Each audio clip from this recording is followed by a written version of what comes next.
BBK BBK 실소유주 헌정방송 김어준의 나는 꼼수다.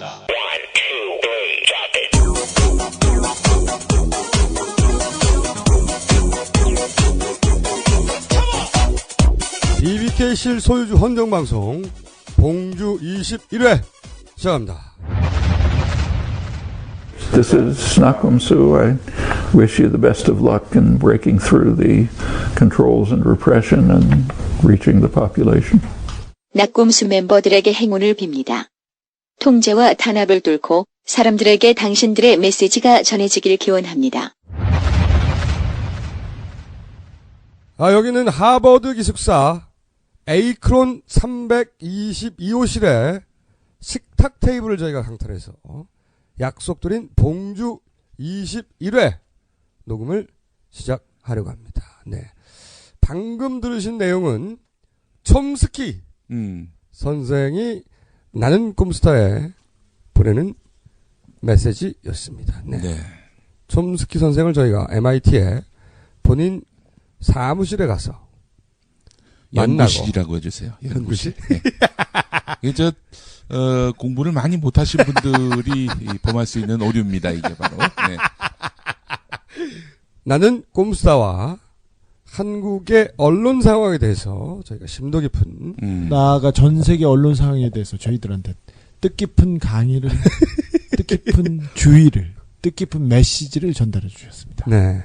근데 처음에 말이지 우리가 가서 여기에 토크 콘서트를 하러 왔다고 하니까 예. 한마디 하시더구만. 저를 쳐다보더니 무슨 음악을 하느냐고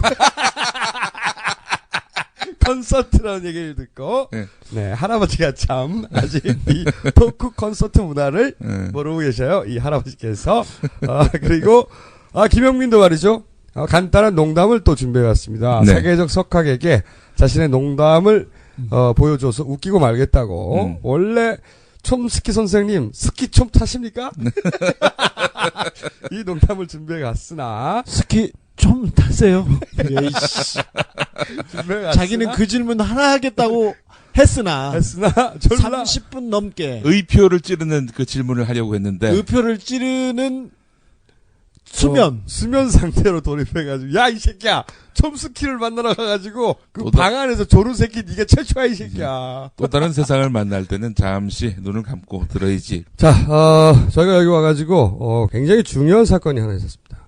김용민의 영어 방언이 완전히 터졌다. 입국과 출국 그 기간 내내 단 한마디의 영어도 하지 않았던 김용민. 심지어 입국 신고서에다가 영어에다 써야 되는데 스페인어에다 쓰다가 못 나올 뻔했던 그런 사건도 있었어요. 살다 알아볼 수 있는 단어가 없는 거야 이게. 봤더니 알고 봤더니 스페니쉬였어요. 혼자. 그래서 우리 청취자 한 분이 그 얘기를 방송에서 했더니 스페인어 회화책을 하나 보내주셨어요. 예. 저희가 워싱턴 DC에서 뉴욕으로 가는 비행기 안에서 스튜디오스에게 김용민이 물을 달라고 하는데 물 한 잔이 아니라 한 통. 물 큰 병 한 통을 다 달라는 제스처를 취했어요. 그때까지는 아직 한마디도 하지 않았어. 그리고 스프라이트 하나를 통째로 달라고 했었죠. 이 모든 것은 이제 바디 랭귀지로 했는데 그러자 스튜디오스가 그렇게 큰 물을 혼자 다 마실 수 있겠느냐 하자 김영민이 자신의 배를 만지면서 한마디를 합니다. 한마디 했습니다. 베이비. 그러자 스튜디오스 1초 후에 빵 터집니다. 마구 터졌어요. 그러면서 김영민이 스튜디오스를 바라보며 또 자신의 직업을 소개합니다. 자신을 소개했습니다. 한마디로. I am 쇼크 조커. 그러자 스튜디오스 2초 후에 또 빵 터집니다. 쇼크 조커. 예. 1시간 내내, 비행시간 1시간 내내 용민이 보고 너무 웃어서 용민이하고 계속 농담을 주고받는. 딱 두 마디로. 네. 예, 베이비와 쇼크 조커. 그리고 나서 스튜디오스가 와서 그 베이비가 언제 나오냐, 잘 자라고 있냐, 평생 그 베이비와 함께 할 것이냐, 이런 대화를 쭉 나누고. 그녀의 이름은 토이였습니다. 그리고 말이죠. 김영민이 뉴욕에서 최초로 혼자 외출을 합니다. 근데 김용민은 외출 싫어했고요. 어디 가는 거 싫어했습니다. 더구나 미국인이 있는 데는 절대 안 가려고 했습니다. 하지만 이번에 달라졌어요. 야밤에 혼자서 슈퍼에 들어가겠다고 합니다. 용민아 안 된다 말렸지만 괜찮다. 나는 이제 모든 언어 소통이 가능하다. 그래서 저기 물어봤어요. 뭘 사려고 하느냐? 네. 면도기를 사오겠다. 너 그 면도기 어려운데 너 괜찮겠어? 그러니까 괜찮아 하고 들어갔습니다. 네. 그리고 나서 그 종업원에게 면도기를 달라며 이렇게 말을 했다고 합니다. Give me shave tool. 했어요. 잠시 약 2, 3초 멈칫거리던 종업원 알아듣고 네. 어디 있는지 안내를 해줍니다. 네. 그래서 김용민이 뭔가를 들고 나왔어요. 면도기를 들고 와서 면도기 잘 면도기를 썼어요. 잘 썼어요. 근데 그래서 나중에 그 면도기를 봤더니 봤더니 분홍색이고요. 분홍색이고 비너스라고 써 있습니다. 그래서 용민아 너 뭘 사온 거니 그랬더니 그러니까 여자들이 다리 털 깎는 걸 사온 거예요. 예. 그래서 야 그림에 여자 다리가 그려져 있는데 면도기 아닌 줄 알아야지 그랬더니 저는 그게 마크인 줄 알았지. 여자 다리표 면도기. 이름은 비너스였어요. 비너스. 여자 다리표인 줄 알고 예. 면도기 잘 깎여? 잘 깎여. 한번 깎아봐. 그래? 예, 깔끔하게 깎였습니다. 짧게 본론 들어가기 전에 저희가 이 미국에 나와 있는 동안 선거법 위반으로 기소가 됐다고 해요. 네. 이것은 이제 대선 기간 동안 저희를 법원에 묶어두고 또 활동을 위축시키고 이런 그렇죠. 의도가 명백히 보입니다. 그게 뜻대로 될지 네, 걱정하지 마십시오. 마십시오. 네. 자, 그리고 정봉주 저희가 귀국하게 되는 10월 1일까지 가석방되어 있지 않다. 그렇다면 저기 예고한대로 10월 중으로 광장에서 어마어마한 사람들이 모이는 장면을 보게 될 것이다. 광장에서 나와라 정봉주를 본격적으로 외치기 시작할 겁니다. 대통령 후보로 나선 이상 5.16 유신 민혁당 사건 등은 상처와 피해를 입은 분들과 그 가족들에게 다시 한번 진심으로 사과드립니다. 미안해 너를 두고 여기 떠나려니 미안해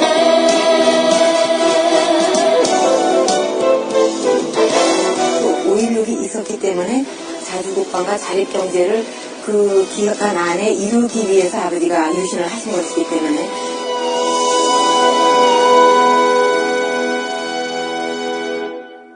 그리고 그거 하나 해야 되겠어요. 가장 큰 사건이었을 텐데 박근혜 새누리당 후보가 과거사에 대해서 사과를 했습니다. 그런데 우리가 전혀 모르는 사건에 대해서 사과를 했어요. 네네. 인혁당이 아니라 민혁당 사건에 대해서. 민혁당! 근데 그 사과 이후에 유신 잔재에 대한 해소, 그 다음에 장주나 의문사, 아니면 정수장학회는 자기가 직접적인 관계가 있는 사건에 대해서 가서 몇 가지 해결에 대한 의지를 보일 줄 알았는데 곧바로 첫 번째 제스처로 말춤을 추셨어요. 과거사 의지의 표명을 말춤으로 하는. 이건 또 무슨 시츄에이션인지 모르겠어요. 그녀의 대반전. 그런 반전 있는 여자 누난 강남스타일. 자, 오늘은 바쁘기 때문에 본론으로 바로 들어가겠습니다.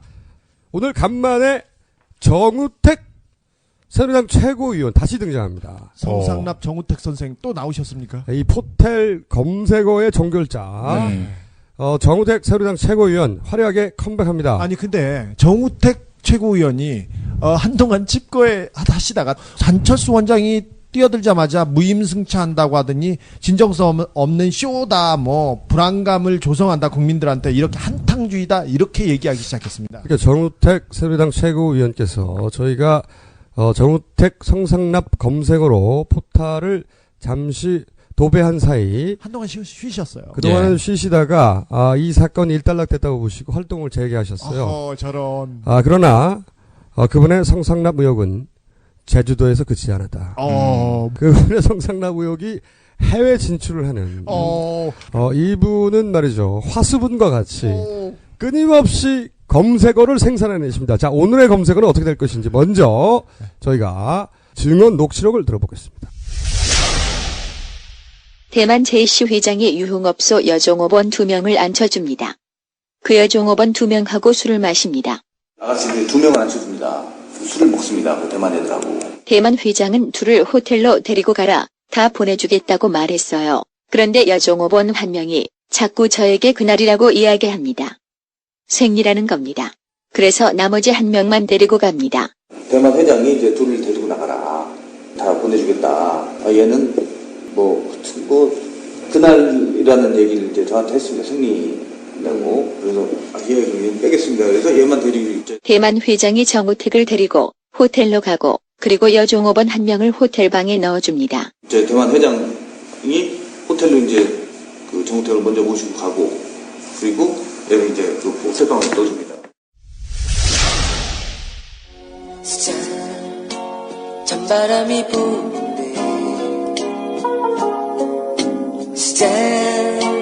땅거미가 쥐는데 호텔 찬바람이 부는데. 자, 지금부터 최초의 라이브 CM송이 김영민에 의해서 불리겠습니다. 호텔 땅거미가 짖는데 너는 지금 어디서 외로이 내 곁에 오지를 않니?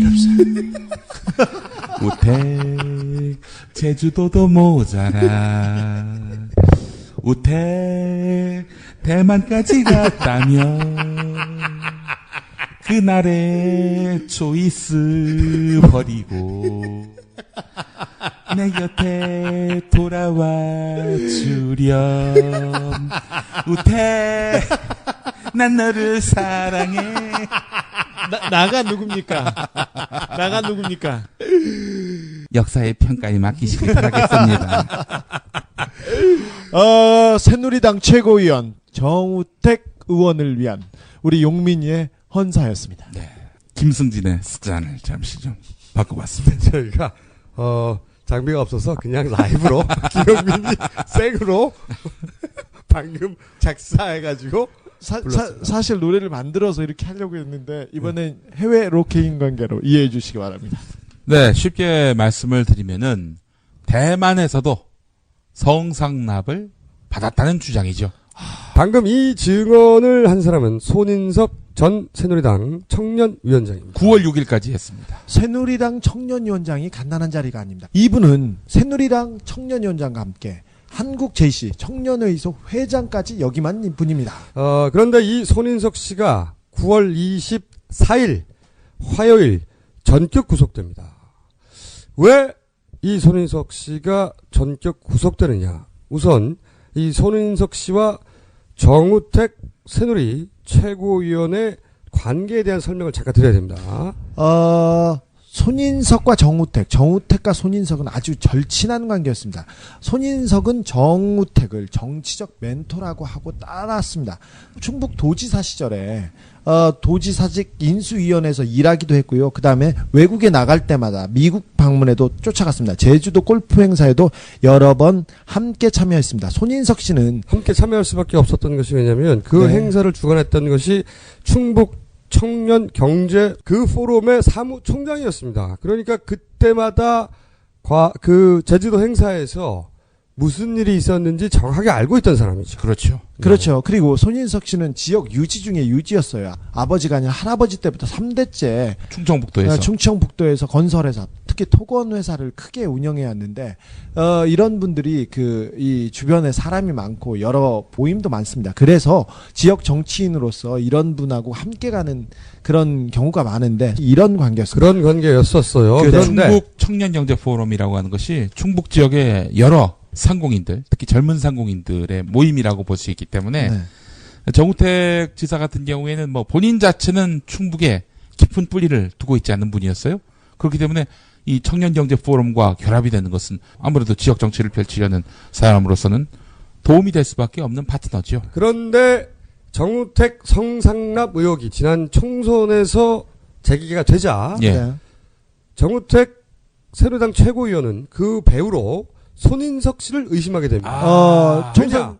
자신의 그 비밀스러운 과거들을 다 알고 있는 사람은 손인석, 그 포럼의 사무총장이었던 손인석일 수밖에 없다. 3월 16일 날 총선 직전이었죠. 그때 크라임 투 길티라는 그 사이트에서 정우택 성상납 의혹이 폭로됩니다. 폭로되자마자 그 다음 날이었죠. 이것은 손인석의 작품이다. 이렇게 단언한 정우택은 18일 그 다음 날이었습니다.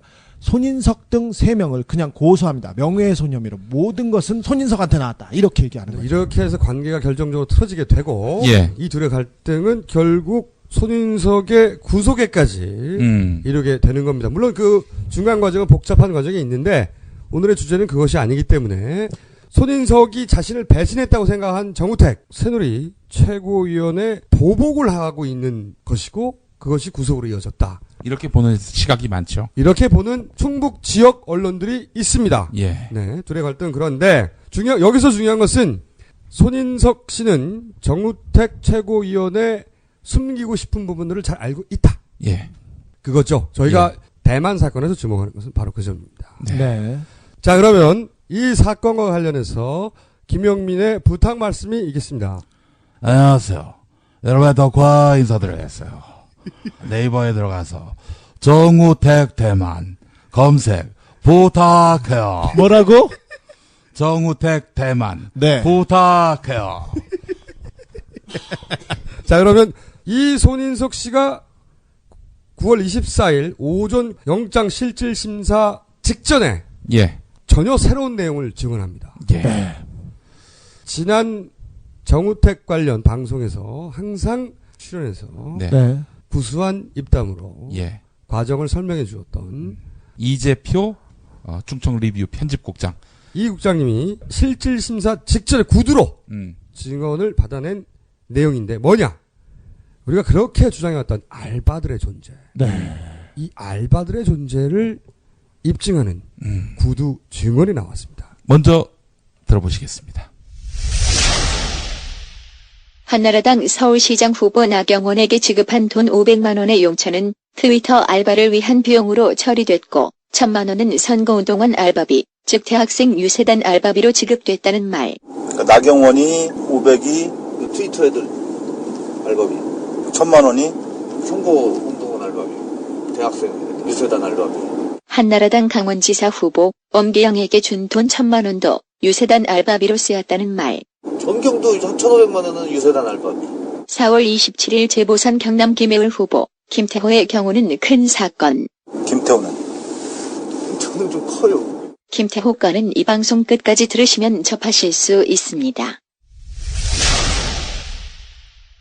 와, 이게 진짜 이거 간단치 않은 내용입니다. 실체가 있었어요. 실체가. 네. 우리가 항상 의혹만 가지고 있던 것이 처음으로 나온 겁니다. 새누리당 주변에서 이런 알바가 계속 진행되고 있다는 걸 알고 있었습니다. 그러니까 네. 알바의 존재가 새누리당의 주요 당직자에 입에서 그 금액과 함께 네.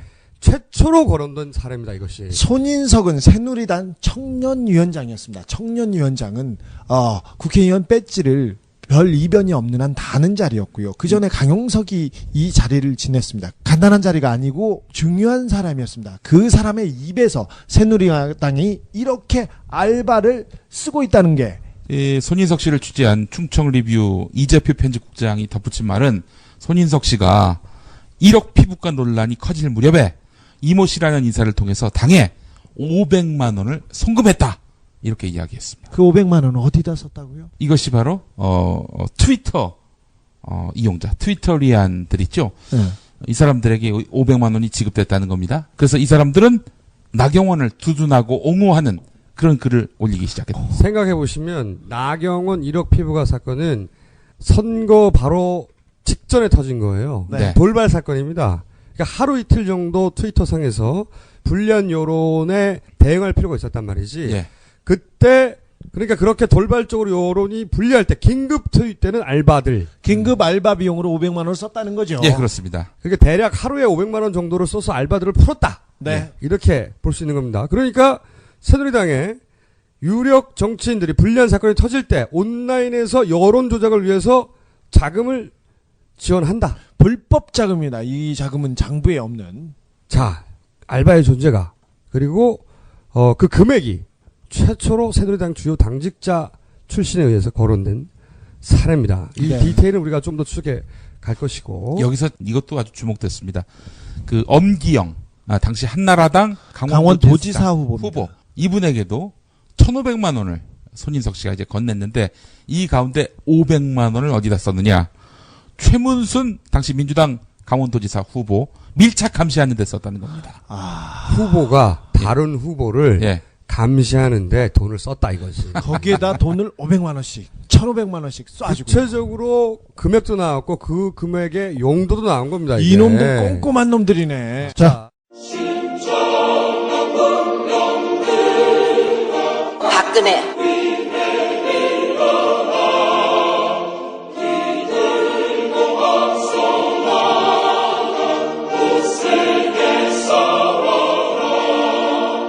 박근혜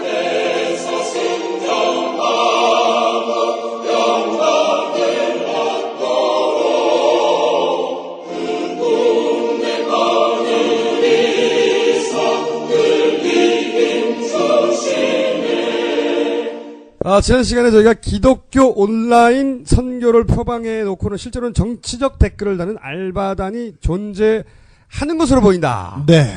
그들은 기알단. 왜 이래? 기독교 알바단. 아니야. 십자군 알바단. 십알단.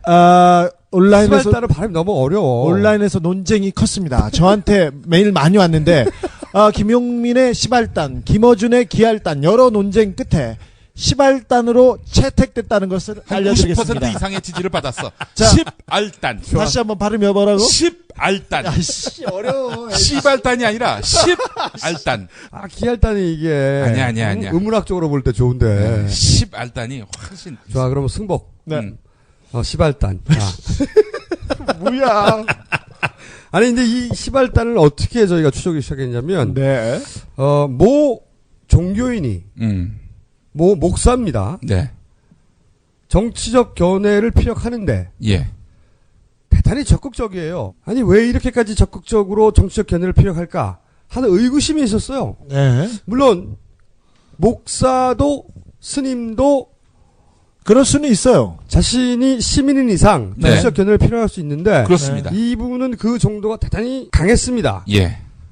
그래서 저희가 이분의 트위터를 분석해 보다가 네. 매우 이상하게도 동일한 아이디가 그분의 트윗을 RT 예. 하는 경우가 지나치게 반복된다 하는 점을 발견하게 되었어요. 그러니까 그 목사님이 글을 올리면 거기에 RT 동의를 표시하는 아이디를 보면은 비슷하고. 저는 그 목사를 좋아해요. 그 목사의 성향도 좋아해요. 그래서 그냥 RT를 할 수는 있지 않습니까? 그래서 좀 구체적으로 분석에 들어갔어요. 네. 누가 RT를 하는가? 그렇죠. 어떤 내용이 하는가? 얼마나 반복적으로 하는가? 거기에 규칙은 과연 있는 것인가? 예. 이것을 저희가 집중적으로 분석을 했더니 예. 있더라.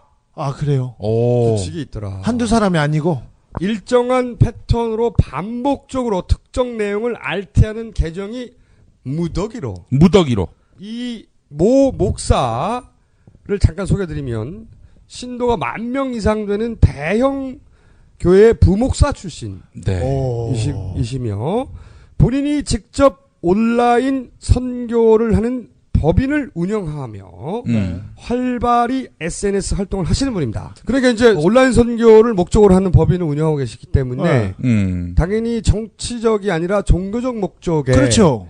활동을 하셔야죠. 트윗이 활발해야 할 텐데 정치적 특히 안철수 공격 그리고 박근혜 옹호하는 트윗이 대단히 활발합니다. 그리고 그 트윗에는 반드시 아까 거론했던 알바단이 붙나요. 일정한 패턴의 RT가 등장을 하게 되는데 안철수를 공격하고 네. 그리고 박근혜를 옹호하는 것이 네. 기독교적이고 성경적입니까? 목사들 되지? 전혀 근거 없습니다. 그러니까 이상하단 말이지. 네. 그래서 그렇죠. 이 의문이 시작된 건데 이분의 이제 활동 내용을 좀 보면은 작년부터 특히 낙곰수 폐지를 주장하셨어요. 올해는 애플에서 낙곰수를 팟캐스트에서 폐지하라는 요청을 이분이 하시기도 하고 여하간 이 주로 리트윗되는 내용이 기독교하고는 전혀 무관합니다. 그래서 저희가 이 어떤 계정들 아이디가 있는지 주르륵 분석에 들어갔습니다. 약 열흘에 걸쳐서 모든 아이디를 하나하나 클릭해서 그 아이디들이 과연 어떤 활동을 하고 있는지 하나하나 추적을 했더니 대략 440개. 440개가 이 정치적 트윗의 리트윗을 주로 하는 시발단으로 매우 강력하게 추정되고 있습니다. 네. 그러니까 이 목사님이 한번 움직일 때마다 440개의 계정이 계정이 따라 움직인다고 봐도 그렇죠. 되는 건가요? 그러니까 쉽게 알아낼 수 없도록 그 하나의 계정을 한번 쓰면 그 다음에 일정한 패턴이 지난 다음에 다음 계정을 쓰고 그러니까 똑같은 계정을 연속으로 그 리트윗하는데 쓰지 않아요. 근데 한 번 쓰고 좀 쉬었다가 딴 걸 쓰고. 자, 그러면 한 사람이 몇 개 계정을 가지고 이 사람을 조직적으로 그리고 주기적으로 리트윗한다고 지금 말씀하시는데 그런 사람들 있지 않습니까? 이 목사가 좋아요. 이 목사의 성향이 좋아. 그래서 내가 가끔 이렇게 하는 사람 있지 않습니까? 리트윗 할 수도 있지 않습니까? 그러나 이 계정은 그것만 합니다. 다른 건 없이 이 계정은 단독 활동이 거의 없고 리트윗만 하는 리트윗을 위해서 탄생한 아이들 리트윗을 할 때도 한 번 쓰고 나면 좀 시기합니다. 그 계정을. 그런 패턴들이 있고 나름 머리를 썼어요. 하지만 저희가 이 440개를 다 추적해서 하나의 완벽한 도표를 만들어버렸어요. 이 도표를 저희가 주진우와 김영민의 트윗을 통해서 공개하겠습니다. 자, 그래서 종합적으로 결과적으로 파악한 이 시발단의 구조는 이렇습니다. 이렇게 움직입니다. 우선 얼굴 마담이 있어요. 얼굴 마담이 정치적 트윗을 딱 때려요. 네. 그러면 그 밑에 있는 실행 조직이 있습니다. 이 실행 조직이 알티를 막 때립니다. 이 목사의 경우에 강동구의 사무실에서 대략 20여 대의 PC를 동원해서 서너 명의 직원이 상주하면서 작업을 수행하고 있는 것으로 저희는 파악하고 있습니다. 그리고 간판은 시발단 이렇게 달진 않았을 거 아닙니까? 선교단체 이렇게 했겠죠. 간판은 매우 깔끔합니다. 이 우리말로 하면 녹색 소통. 각하의 국정 운영 철학에 발맞춘 비슷하네. 네, 우리말로 번역하면 녹색 소통 사무실을 운영하고 계시는데 이 방법이 이런 식이에요. 이렇게 막 RT를 때리잖아. 그러면은 RT가 많으면 SNS 순위 사이트에서 위로 올라갑니다. 그렇죠. 리트윗 1위, 2위 이런 식으로. 예. 사람들이 리트윗 많이 된 걸 찾아가지고 그 사람 글을 읽어보는 경향이 있단 말이죠. 그럼요. 그리고 예를 들면 안철수 문재인에 관한 수백 개의 부정적인 RT가 쫙 트위터에 깔리는 거예요. 그러면 검색을 할 때 안철수를 검색하면 부정적인 게 걸리는 거죠. 위에 걸리는 거죠. 그러니까 일반 여론을 덮어버리고 조작된 여론이 검색되는 거예요. 그렇죠. 네. 바로 그걸 노리는 겁니다. 네네. 알바의 존재의 이유네요. 검색할 때 부정적인 여론이 노출되게 하고 박근혜에 대해서는 긍정적인 여론이 노출되게 하고 그리고 그것이 순위 사이트에 높은 등수를 올라가면서 이것이 대세인가 보다. 이게 여론인가 보다. 이게 여론인가 보다라고 생각하도록 만드는 조작인 것이죠. 자, 여기 남는 의문이 있습니다. 그렇죠. 네. 이게 중요합니다. 네. 자, 첫 번째. 그렇다면 과연 얼굴 마담 역할을 하는 사람은 한 사람밖에 없는 것인가? 이 구조. 얼굴 마담 있고 얼굴 마담 밑에 시발단 있고 시발단이 이렇게 여러 가지 계정을 운영해서 쫙 퍼뜨리고 순위를 올리고 그리고 자신들이 조작한 여론을 트위터상에 깔아버리는 그러면 이 얼굴 마담 역할을 하는 사람이 단 한 사람밖에 없겠느냐. 이 목사님과 같은 역할을 하는 얼굴 마담은 한 사람밖에 없는 것인가.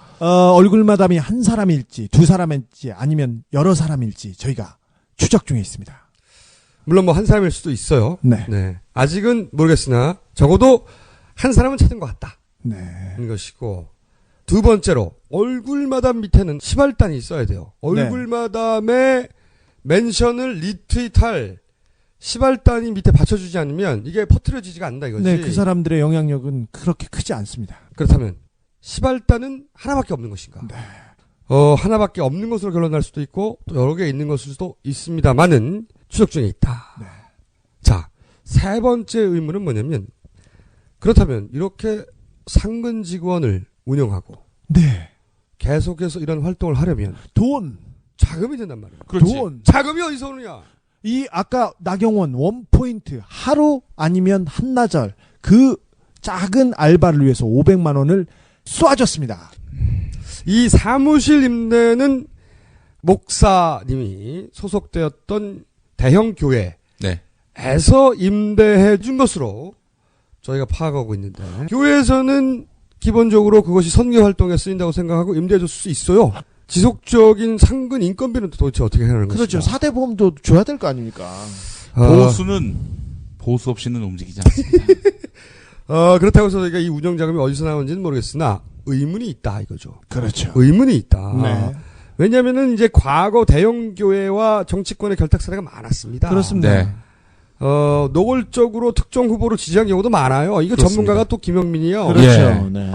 그 김홍도 목사 2007년 12월 2일 주일 예배. 그러니까 대선을 한 보름 정도 앞두고 있던 우리 시점이었습니다. 각하가 당선되신 바로 그 대선이에요. 예, 그렇습니다. 이번 대선에서 예수님 잘 믿는 장로가 대통령이 되기를 위해 기도하자. 이것이 바로 각하죠. 네, 장로님이 테러를 당할 수도 있으니 끝까지 기도하라. 지금이라도 3일 금식 기도를 하라. 그러니까 대형교회 목사님이 아예 대놓고 특정 후보를 지지하는 이런 정치권과 교회가 결탁한 사례가 역사적으로 많이 있었어요. 또 있었습니다. 우리 역사에. 예, 우리 조용기 목사님, 네네. 큰 목사님. 훌륭하시죠. 예, 1992년 우리 김영삼 장로님이 대통령이 되실 때 1992년 3월 18일 강남의 인터콘티넨탈 호텔에서 이런 말씀을 했습니다. 주의 종이 대통령이 되게 해달라. 이 나라가 기독교 국가가 돼야 한다. 앞으로 한국 정치는 기독교가 해야 하며 그러기 위해서는 국회의원은 기독교인이 대통령은 장로가 해야 한다. 이런 말씀을 했습니다. 기독교계와 보수 정치권의 공생관계. 네. 이것은 말이죠. 우리 사회에서 오랜 역사가 있습니다. 네. 가장 최근만 하더라도 박근혜 후보가 한국기독교총연합회 9월 10일 방문했습니다. 네. 우리 조용기 목사가 사실상 만들고 소유하고 있는 국민일보에 네. 어떤 기사가 실렸는지 아십니까? 문재인 후보 한기총 사무실에 안 왔었다. 안 왔었다? 안 왔었다. 왜냐면 박근혜 후보를 갔었거든요. 예. 네. 그걸 10일 걸더라고. 안 왔다고 10일. 왜 가야 돼, 씨발, 거기를. 근데 꼭 보수 정치인만 이 일을 해요. 개신교가 말이죠. 예. 보수 정치인과 이렇게 연계되는 경우가 참 많았어요. 그동안. 그리고 연계가 아니라 아예 한 발을 들여놓습니다. 지난번에 그 부산 영도에 한진에 희망버스가 가기 시작했지 않습니까? 네. 그래서 이걸 막으라고 우리 빤스 정광훈 목사가 1,000만 원 주었다. 버스 대접비로. 네. 어버이연합 할아버지들한테 1,000만 원 줘가지고 버스를 보냈지 않습니까? 우리 저 전광훈 목사님도 네. 2007년 4월에 마산에서 열린 집회에서 이번 대선에서 이명박 안 찍는 사람은 내가 생명책에서 지워버릴 거야. 그런 말도 했었어요. 자, 네 번째 의문이 이겁니다. 어떤 메시지를 언제 게재할 것인가 하는 것을 오로지 이 얼굴마담 개인이 선택하는 것인가? 그럴까요? 아니면 누군가의 지시를 받는 것인가? 혹은 누군가와 협의하는 것인가? 이게 의문이었어요. 정치적 메시지니까. 그래서 제일 먼저 한 게 뭐냐? 이 모 목사와 새누리당 SNS 조직의 커넥션을 찾기 시작했습니다. 네. 먼저 새누리당에서 지난 11월 서울시장 재보궐선거 이후에 새누리당이 SNS 컨설팅 전문가로 영입한 사람이 있는가? 있었어요. 새누리당 박근혜 비대위 체제에서 총선 전에 SNS 컨설팅 전문위원으로 합류했던 분이 한 사람 있습니다. 인맥경영연구소의 구창환 소장입니다. 자, 이분은 현재 새누리당 소셜지원센터 센터장이자 새누리당 눈높이위원회 자문위원이었고 새누리당 국민소통위원회 부위원장을 역임하셨거나 역임하고 있는, 자, 새누리당의 SNS 전문가로 영입된 분과 새누리당의 유리한 정치적 메시지를 날리고 있는 이 모 목사와 어떤 연관관계가 있는가 찾기 시작했어요. 네. 찾았습니다. 앞에서 이야기한 시발단의 알바 계정. 네. 그 계정이 이 구창한 소장의 글을 RT를 하고 있는 겁니다. 정상적인 네티즌의 계정이 구 소장의 멘션을 RT하는 것은 얼마든지 있을 수 있어요. 그렇죠. 네. 그러나 저희가 알바가 명백하다고 찾아낸 이 계정들이 구창한 위원을 RT하고 있더라. 여기서 저는 연결 포인트를 찾아낸 것입니다. 목사가, 현직 목사가 당에 있는 SNS 담당자하고 연결돼서 정치적인 멘션을 계속, 그리고 한 후보를 비방하고 한 후보를 띄운다. 시발단 알바 계정들이 구창한 소장의 멘션을 RT한 것 이외에 다른 어떤 근거가 있는가? 네. 그것은 저희가 다음 시간 혹은 그 다음 시간 정도의 결과를 말씀드릴 수 있을 것 같습니다. 마지막 의문이야. 그럼 구창원 새누리당 소셜지원센터 센터장이 모든 대메시지의 총책임자인가? 네. 아니지. 당연히. 이런 여론과 직접 관련되어 있는 매우 중요한 일이죠. 온라인상의 활동은 당연히 네. 새누리당의 여론 전략과 밀접한 관계가 있을 것이라고 추론하는 것이 너무 당연합니다. 네, 그렇습니다. 그렇다면 과연 어디까지 연결되어 있을 것인가? 최소한 새누리당의 공보를 책임지는 자리. 지난 대선 때는 이명박 캠프에서 이런 역할을 한 최시중 전 방송통신위원장이었습니다. 예, 안녕하십니까. 예, 최시중 전 방송통신위원장입니다. 예, 저기, 명박이가 26일만 제가 다 나와야 하는데, 이 씨발, 2년 6개월 동안 있어야 되는데, 이 씨발, 엄마, 이 씨발. 저는 그래서 이런 소설을 써보는 겁니다. 새누리당의 공보 조직과 그렇죠. 그리고 그 아래에 SNS 메시지를 컨트롤하는 컨트롤러가 있고 그 아래에 대중적으로 어느 정도 알려진 얼굴마담 트위터가 있고 네. 그리고 그 아래에 그 얼굴마담의 트윗을 집중적으로 리트윗하는 트위터 알바단이 있는 것으로 추정되는데 그 중에서 시발단 하나를 우리가 찾아냈다. 자, 이것이 유일한 알바단인지. 네. 그리고 그 끝에 누가 있는 것인지. 자금은 도대체 어떻게 돌아가고 있는 것인지. 저희가 계속해서 추적해 나가고 있습니다. 잠시 후 큰 폭탄이 투하됩니다.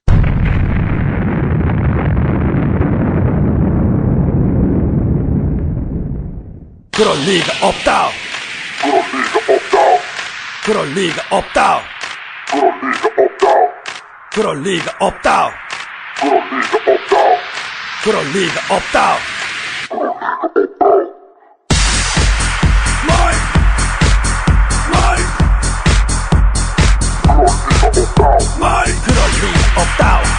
그럴 리가 없다. 그럴 리가 없다. 지금까지도 나는 각하를 존경합니다. 맞대로 몸만 부고 병원 자주 갈까봐 의료 민영화 추진하시네. 그땐 아파도 다쳐도 무대포에 맞아도 병원 갈 수 없고 그땐 절대로 아파도 다쳐도 돈 없으면 병원 갈 수 없다. 그럴 리가 없다. 그럴 리가 없다. 우리 각하께선 절대로 멋대로 그럴 리가 없다. 그럴 리가 없다. 그럴 리가 없다. 우리 반대해도 할 건 하시는 우리 각하 그럴 리가 없다. 여러분 이거 다 거짓말인 거 아시죠? 마지막으로 폭탄 하나 터뜨리고 끝내겠습니다. 네. 이 방송이 나갈 즈음엔 아마도 저희와 이 정보를 공유하고 있는 충청 리뷰 이재표 국장이 기사를 썼겠지만 현 시점에선 최초로 저희가 세계 최초로 공개하는 폭탄입니다. 네. 우선 이 이야기부터 해야 되겠습니다. 박근혜 캠프가 선대위의 의장단을 선임했어요. 네. 이한구, 안상수, 임태희, 김무성. 이 김무성 말이죠. 저희가 트로이 목마. 그렇죠. 무관도 끝내고 복귀할 것이다. 복귀설을 강력하게 주장했는데 벌써 2달 전부터 주장했는데 드디어 복귀했어요. 복귀하자마자 막말로 자기의 진가를 발휘하고 있습니다. 네. 그런데 이 의장단 마지막 멤버가 누구냐? 김태호. 이 김태호 의원 관련해서 저희가 엄청난 폭탄 하나를 준비해 왔습니다. 네. 어떤 폭탄이냐? 때는 지난 2011년 4월 4.27 재보궐선거 때입니다. 저희가 4.27 재보궐선거를 잊지 못하는 이유는 그 다음날 나는 꼼수다가 최초 녹음을 시작했기 때문이죠. 당시 국민참여당의 이봉수 후보. 네. 그리고 단일 후보였어요. 단일 후보였고요. 단일 후보. 그리고 여기에 유시민 전 대표가 올인을 했었어요. 그렇죠. 그리고 노무현 대통령 서거 이후에 그 지역에서 일어나는 첫 번째 선거였습니다. 그러니까 노무현의 고향에서 과연 친노 후보가 탄생하느냐 마느냐고 하는 초미의 관심이 대상이 되는 그런 지역이었어요. 친노와 범야권이 결집했죠. 그리고 상대는 한나라당의 김태호 후보. 김태호 후보는 경남도지사였습니다. 하지만 각하의 예쁨을 받고 국무총리를 거쳐 차기 대권 후보로 키우려는 꿈나무 유망주였습니다. 하지만 국무총리에서 낙마하고 미끄러지고 삑살이 나죠. 그런데 재기를 바로 이 김해을 재보선에서 그렇게 크게 사고를 친 사람은 좀 쉬어야 되지 않습니까? 바로 재보선에 나왔어요. 네. 다시 재기하기 위해서. 그렇게 김태호는 중요한 사람입니다. 그러니까 이것은 야권에도 그리고 우리 각하에게도 대단히 중요한 지역이었어요. 물러설 수 없는 싸움이었습니다. 이때 이 선거를 이기기 위해서 한나라당이 1억을 김태호 선거 캠프에 줘서 투표를 방해했다. 자, 어떻게 방해를 하려고 했느냐? 네. 물론 이건 당연히 이 1억 원은 선관위에 신고도 안 된 불법 자금입니다. 예. 김해을 유권자 중에는 말이죠. 부산 창원 지역에 직장을 가진 사람이 상당히 많습니다. 저 정확한 통계는 안 나왔지만 유권자 중에 3분의 1은 창원을 창원 주변에서 3분의 1은 부산 주변에 그 직장을 두고 출퇴근하는 사람이랍니다. 직장인이 많다. 출퇴근을 하는 사람이 많다. 이게 중요한 포인트죠. 자, 그 지역의 지정학적인 어떤 위치를 제가 좀 설명해 드릴 필요가 있습니다. 그쪽에서 일을 했거든. 제가 창원 극동방송에서 일했고 창원 MBC에서 토론 프로 사회를 봤거든요. 창원에서 김해로 넘어갈 수 있는 통로는 창원 터널 하나밖에 없습니다. 그게 아니면 중요합니다. 삥 돌아가야 돼요. 저쪽으로. 창원 터널 여기가 막힌다. 밀린다. 그러면은 재보선. 그날은 공휴일이 아니에요? 평일입니다. 네. 그렇기 때문에 8시까지만 투표할 수 있었어요. 그렇습니다. 8시까지 그 집으로 가야 돼. 6시 퇴근하고 8시까지 투표하러 되돌아오는 젊은 직장인들이 반드시 지나가야 하는 터널이 바로 창원 터널이다. 네. 그런데 이 창원 터널을 통과하는 과정을 방해하면 투표율이 떨어질 것이다. 젊은 직장인들의. 그렇죠. 완전 디도스하고 똑같은 거죠. 그렇죠. 시민단체에서 그래서 저 투표 시간을 조금만 늘려달라고 그랬어요. 왜 그러냐면 직장에서 퇴근하고 가는 시간인데 거기에 러시아워에 걸려서 그 늦을 가능성이 크다고 해서 계속 얘기하고 요청했습니다. 창원 터널을 통해서 창원에 사는 분, 마산에 사는 분들이 김해공항에 가는 길이 많거든요. 근데 한 2시간 전에 출발하지 않으면은 비행기 못 탈 수도 있다라는 것이 그 지역에선 상식이에요. 투표소까지 들어가는 시간은 더 걸릴 수도 있죠. 그래서 사실은 지역 언론, 중앙 언론에서도 이 창원 터널의 교통 체증이 투표율에 결정적 영향을 미칠 거라는 보도가 계속 이어지고 있었어요. 당장 당시에도. 제가 지금 검색해 보니까 4월 27일 이틀 전인 4월 25일 연합뉴스 김해열 투표율 창원 터널이 변수. 그렇죠. 이런 기사가 있었어요. 그러니까 이미 창원 터널이 투표율을 좌지우지한다는 것을 모두가 알고 있는 상황이었어요. 당시 김태호 후보는 여론조사에서 계속해서 이봉수 후보에게 밀리고 있었습니다. 그러나 투표율 35%에 미치지 못할 경우 일말의 희망이 있었습니다. 그래서 이런 작전이 구사되지 않나. 이거는 단순한 추정이 아니고 지금부터 팩트를 전달해 드리겠는데 저희가 지금부터 하고 있는 이야기는 당시 돈을 직접 전달했던 지금은 구속된 그러니까 방송 초반에 정우택의 대만 성상납을 증언한 새누리당 청년위원장 바로 그 손인석 씨가 구속 직전에 자필로 남기고 간 문서에 남아있는 내용입니다. 자, 선거를 앞둔 4월 당으로부터입니다. 여기서는 당연히 한나라당입니다. 지금 새누리당입니다. 김태호 당시 후보에게 1억을 전달하라는 요청을 당이 손인석 씨에게 했어요. 그래서 손인석 씨는 자신이 먼저 1억을 마련합니다. 자기의 개인 계좌, 외환은행 계좌에서 09018 땡땡땡땡땡땡에서 1억 원을 인출합니다. 그리고 김해로 직접 본인이 가서 전 경남 정무부지사 안모 씨. 김태호의 최측근이고요. 김태호의 측근이라고 봐야 되겠죠. 김태호의 최측근이고 대학 후배입니다. 그래서 1년 후배. 경남 지역에서는 아주 막강한 파워를 가지고 있는 실세 중에 실세였습니다. 이 안모 씨에게 5천만 원을 일단 전달합니다. 5천만 원을. 그리고 그 다음 날 손인석 씨의 측근 임모 씨를 통해서 나머지 5천만 원을 역시 김태호 캠프 사무실에 전달합니다. 네. 자, 요 돈의 전달 과정은 대단히 자세하게 계좌번호와 함께 기록되어 있어요. 네. 아니 그러면 왜 개인이 자기 돈으로 했나? 네. 이 돈은 선거 이후 당으로부터 돌려받습니다. 아하. 5천만 원은 손인석 씨의 회사 계좌로 회사입니다. 토건 회사. 예. 허위 세금 계산서를 발행해서 송금받았고 나머지 5천만 원은 당 총무국에서 국장한테 직접 현금으로 수령합니다. 이것은 그 돈을 주고받은 당사자 손인석 씨의 자필 문서의 내용입니다. 네. 이 목적은 두 가지였다고 합니다. 네. 이 1억 원의 목적입니다. 첫 번째는 지금까지 말씀드린 그 터널을 막아서 교통 체증을 유발하라. 아하. 그러니까 어떻게 막냐?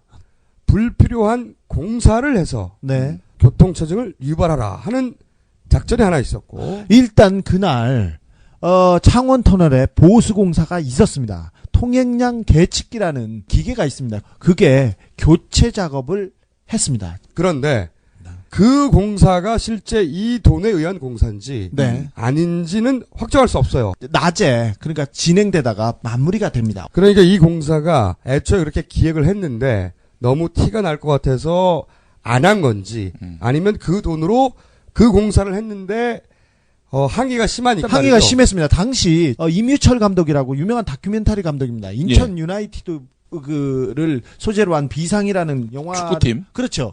그 다큐멘터리 영화를 찍었던 그 감독인데 창원 터널을 사수하라 이런 명목으로 인제대 학생들과 함께 감시단을 꾸려가지고 계속해서 누가 방해하고 있나 공사하지 않나 그거를 찍고 감시했던 그런 일이 있었습니다. 그래서 공사를 시작했다가 일찍 끝낸 것인지 예.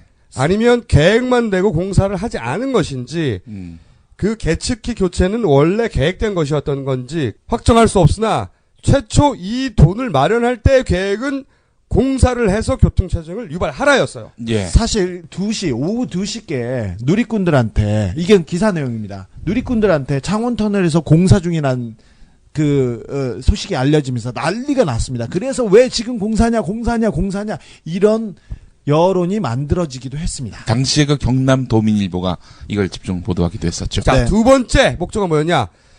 차량을 동원해서 예. 퇴근 시간 전까지는 여권에 유리한 유권자를 실어 나르고 그리고 퇴근 시간에는 일시에 몰려서 그 지역에 교통체증을 유발시켜라. 창원터널 근처에. 그렇죠. 차량을 동원해서 유권자를 실어 나르다가 퇴근 시간 즈음에 그 지역에 몰려가라 이거지. 그래서 교통체증을 유발시켜라 이거지. 이 두 번째 계획은 실행된 것으로 추정합니다. 저희는. 네. 낮에 실컷 사람을 실어나는 걸 한 다음에 그 차를 가지고 갈 일도 없는 창원터널에 갔다는 거 아니야 이거. 가가지고 괜히 서 있는 거 아니야.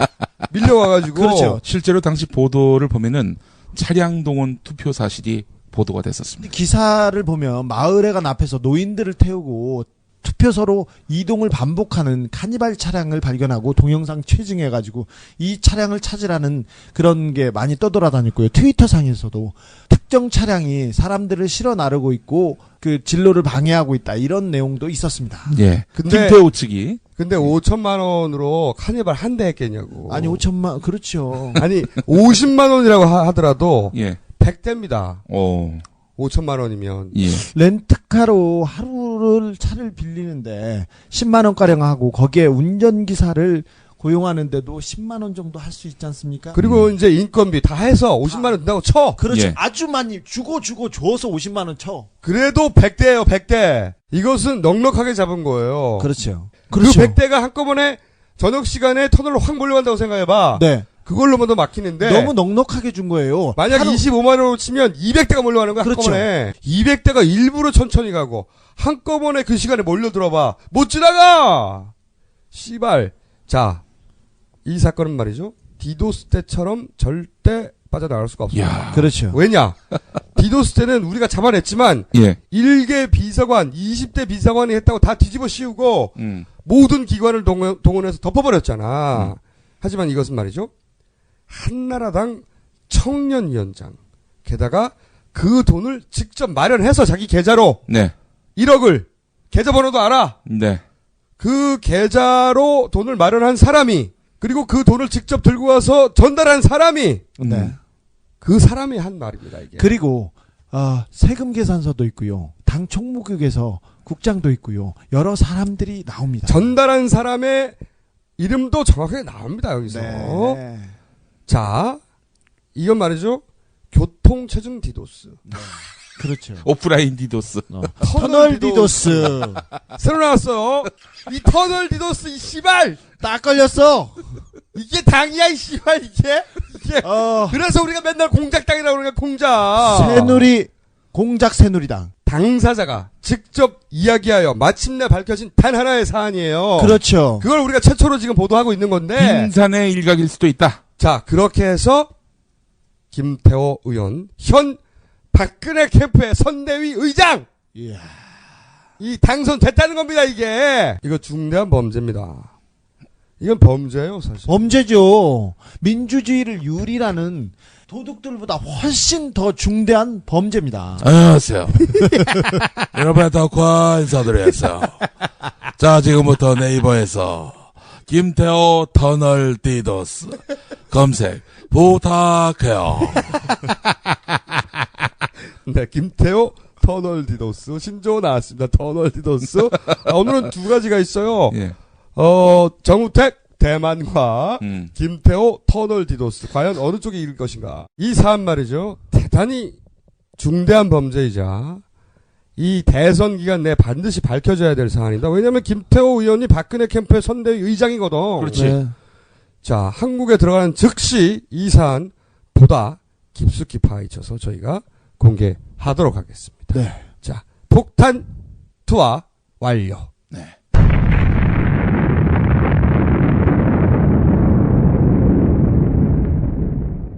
자, 지금 박근혜 대세론이 무너지기 시작을 했어요. 꺾였습니다. 네. 네, 사과도 그다지 효과가 없어. 아니, 지지율 떨어진다고 그냥 마음에도 없는 사과를, 말뿐인 사과를 하면 누가 받아들입니까? 그게- 사과에 진정성이 있어야죠.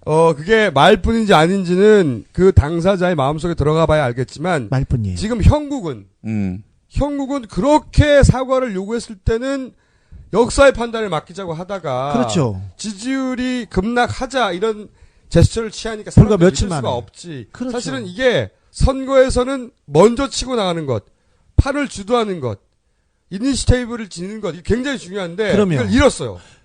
밀리기 시작했어요. 새누리당이 가장 잘하던 게 이겁니다. 주도권을 쥐고 절대 놓지 않는 겁니다. 선공, 선빵. 일단 수비 모드로 들어가면 선거에서 이기기가 힘들어요. 네. 그런데 지금 현재 수비 모드로 들어갔어요. 계속해서 밀리고 있습니다. 그리고도. 자, 진보는 그렇게 코너에 몰리잖아요. 예. 어느 순간 자기들끼리 자학을 시작합니다. 제가 가장 싫어하는 모습인데 진보는 코너에 몰릴 때 말이에요. 스스로를 비난하고 스스로 자학하기 시작. 그러나 보수는 이럴 때 말이죠.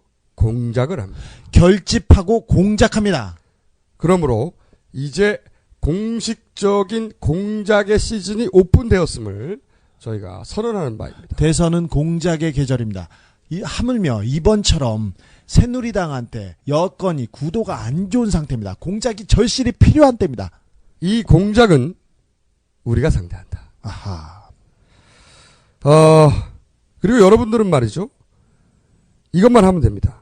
이번 대선은 자기를 주인공이라고 생각하지 않는 사람만이 주인공이 될 수 있는 아주 역설적인 대선입니다. 그런데 야권에 그런 후보가 2명이나 돼! 한 사람도 구하기 힘든데. 우리 정치사에 전에 없던 일이고요. 세계 정치사에도 매우 희귀한 경우입니다. 이렇게 투표하고 싶은 후보가 2명이나 되는 경우는 말이죠. 우리나라 역사에서 전무했고 아마도 후무할 것이다. 빨리 12월이 왔으면 좋겠습니다. 그러므로 걱정하지 말고 네. 그리고 쫄지 말아야 한다. 안녕하십니까, 김어준입니다. 쫄지 마. 끝. On the uprise. So frustrated.